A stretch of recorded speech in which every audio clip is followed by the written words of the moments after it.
నమస్తే, welcome to our channel. ప్రముఖ ఆధ్యాత్మికవేత్త, ఆస్ట్రాలజర్ ఫణి భాస్కర్ శర్మ గారు ఉన్నారు. వారితో మాట్లాడదాం. నమస్తే సార్. నమస్తే అమ్మా. ఫిబ్రవరి నెల ద్వాదశి రాశి మాస ఫలితాల్లో భాగంగా ద్వాదశ రాశుల వారికి ఎలా ఉంది అనేది చూస్తున్నామండి. అందులో కర్కాటక రాశి వారికి ఎలా ఉంది ఫిబ్రవరి నెల అనేది చెప్పండి. నమస్తే అమ్మా. శ్రీ గురుభ్యో నమః. ముందుగా మా తల్లిదండ్రులకు నమస్కారాలు, అలాగే మా గురుదేవులకు కూడా నమస్కారం తెలుపుకుంటూ, ముఖ్యంగా మనకి ప్రతి నెల కూడా గ్రహస్థితి అనేది ఒకటి ఉంటుంది. గోచారం ప్రతి గ్రహం కూడా వాటి పర్టికులర్ టైం ప్రకారం ప్రతి రాశిలోనూ సంచారం చేస్తూ ఉంటాం. మనం ఫిబ్రవరికి తీసుకున్నట్టయితే వృషభంలో గురువు, మిథునంలో కుజుడు, కన్యలో వచ్చేటప్పటికి కేతువు సంచారం జరుగుతోంది. మకరంలో రవి, బుధుడు, అలాగే కుంభంలో శని, చంద్రుడు, తర్వాత మీనంలో చివరిగా రాహువు, శుక్రుడు ఉంటారు.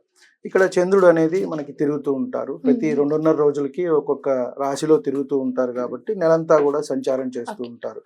మిగతా గ్రహాలన్నిటికీ 30 రోజులు, 45 రోజులు అలా వాటి పర్టికులర్గా ఉన్నాయి. సో ఈ గ్రహస్థితిని మనం ప్రామాణికంగా తీసుకుని ముందుగా కర్కాటక రాశిలో మనకి పునర్వసు 4వ పాదము, పుష్యమి 4 పాదాలు, ఆశ్లేష 4 పాదాలు వస్తాయి. అంటే మనకి కొంతమందికి నామ నక్షత్రాలు కరెక్ట్ గా తెలియదు. కొంతమందికి ఆ పుట్టిన సమయం గుర్తుంటే గనక నక్షత్రం అనేది అందరికీ తెలుస్తుంది. ఒక 20-30 సంవత్సరాల నుంచి అయితే అందరికీ తెలిసేది కాదు. ఏదో ఆ తిథి అండి, ఈ తిథి అండి, వినాయక చవితి ముందండి, దసరా తర్వాత అండి అని చెప్పుకునేవారు. టైమింగ్ కూడా తెలియదు. కాబట్టి మనం చెప్పేది ఏదైనా ఫలితం అటు ఇటు అవుతోందంటే అదే లగ్నం మారిపోతుంది. ప్రతి 2 గంటలకి లగ్నం మారుతుంది.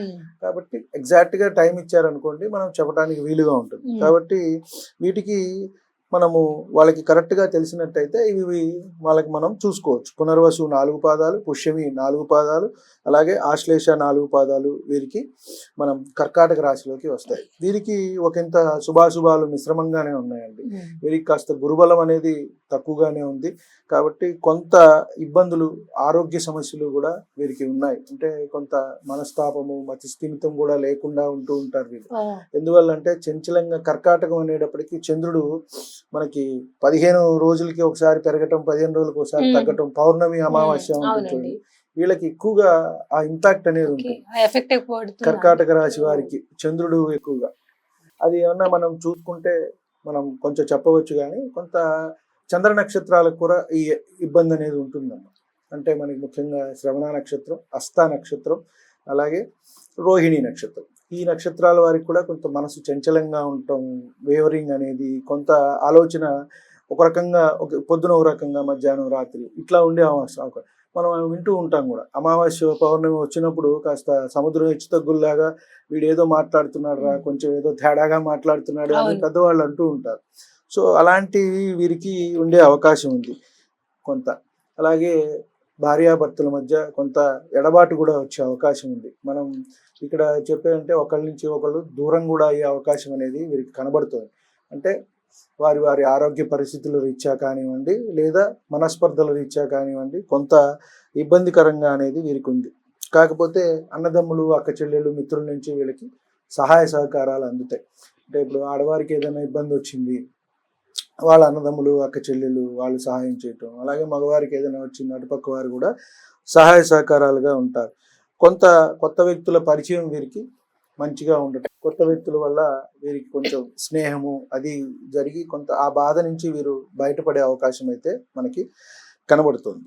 కాస్త వీరికి స్థానచలనం కూడా సూచిస్తోంది. అటువంటి అవకాశం వచ్చినట్టయితే వెళ్ళటం మంచిది. ఎందువల్ల అంటే అదే ప్లేస్లో ఉండి కొంత ఇబ్బంది పడే కంటే కొత్త వ్యక్తులు, కొత్త స్థలము ఇలాంటి వాటికి వెళ్ళినట్టయితే వీరికి కొంత మంచి జరిగే అవకాశం ఉంది. ముఖ్యంగా వీళ్ళకి అష్టమ శని కూడా ఇబ్బంది పెడుతోంది. గురుబలము కొంత తగ్గటం, అష్టమంలో శని ఉండటం వల్లే వీరికి ఇటువంటి ఇబ్బంది. అంటే ఒకళ్ళ నుంచి ఒకళ్ళు దూరం అవటం.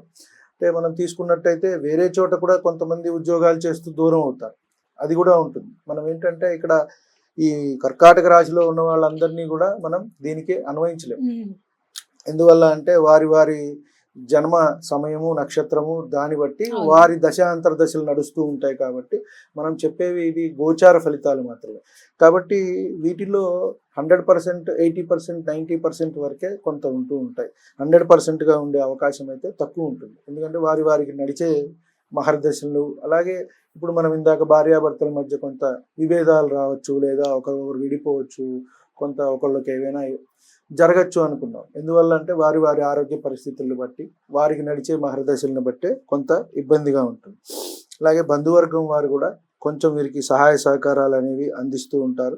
ఆస్తి తగాదాలు అయితే కొన్ని వచ్చేట్టుగా కనబడుతున్నాయి. అంటే మనం ఇందాక అనుకున్నాం కదమ్మా, ఒకళ్ళ నుంచి ఒకళ్ళు విడిపోయి ఈ సమయంలో ఒకళ్ళు ఇస్తామని ఇవ్వమని, ఇప్పుడు ఆడవారు ఉన్నారనుకోండి, ఆ భర్త నుంచి రావాల్సిన డబ్బులు కానివ్వండి, లేదంటే ఇల్లు ఏమన్నా ఉన్నప్పుడు అవి కాస్త ఇబ్బంది పెట్టడము, వాళ్ళు తగాదాలు చేయటము, అటు భర్త తరపు వాళ్ళ నుంచి ఇబ్బందులు అయితే గనక ఈ రాశిలో ఉన్న స్త్రీలకి ఎక్కువగా ఉండే అవకాశం అయితే కనబడుతోంది. మానసికంగా వీరు కొంత ఇబ్బందికరంగా ఉంటారు. కాబట్టి మనసు ప్రశాంతంగా చేసుకోవటం, వారికి దైవారాధన, వారు ఏ దేవతారాధన చేసుకున్నట్టయితే అది చేసుకోవటం అనేది వీరికి చెప్పదగ్గ సూచన. అయితే కర్కాటక రాశి వారు ఏ దేవి దేవతారాధన చేయాలండి? వీరికి చక్కగా శివారాధన చేసుకోవచ్చమ్మా, మంచిది. శివుడికి అభిషేకం చేసుకోవటం, నెలకు ఒకసారి మహాశివరాత్రికి మనకి శివాలయాల్లో చేస్తూ ఉంటారు. నెలంతా కట్టుకుని చేసుకున్నట్టయితే మంచిది. లేని పక్షంలో మహాశివరాత్రి రోజైన త్రయోదశి బై చతుర్దశి వచ్చిన దాన్ని మనం మహాశివరాత్రి అంటాం. కాబట్టి ఆ రోజు చేసుకున్నట్టయితే వీరికి మంచి జరుగుతుంది. కాస్త ఏంటంటే చంద్రుడికి కాస్త ప్రీతికరంగా ఉంటుంది. బియ్యం దానంగా ఇచ్చుకున్నా కూడా వీరికి మంచి జరుగుతుంది. వారికి కలిసి వచ్చే వారికి అదృష్ట సంఖ్య ఏంటి? వీళ్ళకి 2 అమ్మ, కర్కాటక రాశి వారికి 2. కాబట్టి ఆ రోజు 2వ తారీఖు కానివ్వండి, 4 కానివ్వండి, ఇట్లా ఏదైనా సరే వారు ఏ పనులైనా సరే చేసుకోవచ్చు. కలిసి వచ్చే రంగు తెలుపు అమ్మ. వీరు కూడా తెల్లటి వస్త్రం పెట్టుకున్నట్టయితే వీరి దగ్గర మంచిగా ఉంటుంది. ముత్యం ధరించినట్టయితే మంచిది. ముత్యం ఏంటంటే రాశ్యాధిపతి కాబట్టి వీరు పెట్టుకోవచ్చు. ఈ నెల వాళ్ళు పాటించాల్సిన పరిహారం ఏంటంటే, ఈ నెల వచ్చేటప్పటికి అభిషేకం మనం చెప్పదగ్గ శివాభిషేకం. ఇంకా అష్టమ శని అనేది కొంచెం ఇబ్బంది పెడుతోంది వీరికి. రేపు మార్చి 30వ తారీఖు శని మారుతున్నారు. కాబట్టి అక్కడ నుంచి వీరికి కాస్త ఆరోగ్య సమస్యలు అనేవి తగ్గటము, ఇంట్లో సమస్యలు, ఈ ఎడబాటులు ఇవన్నీ కూడా ఏమన్నా ఉన్నా వీరికి తగ్గి కాస్త ఊపిరి పీల్చుకునే అవకాశం. కాస్త మంచి రాశి మనం ఇందాక అనుకున్నాం నెక్స్ట్ ఏప్రిల్ మార్చి తర్వాత అని, వృషభ రాశి తర్వాత ఈ కర్కాటక రాశి వారు కాస్త ఇబ్బంది తగ్గుతాయి. కాబట్టి వీరికి కాస్త నువ్వులు దానంగా ఇచ్చుకున్నట్టయితే వీరికి మంచి జరుగుతుంది. ఒక శనివారం పూట విలోంబ నువ్వులు దానం చేసుకున్నట్టయితే కాస్త వీరికి ఉపశమనం అనేది కలుగుతుంది. ఆ రాశి వారు పాటించాల్సిన పరిహారాల గురించి చాలా చక్కగా వివరించారండి. ధన్యవాదాలు. నమస్తే.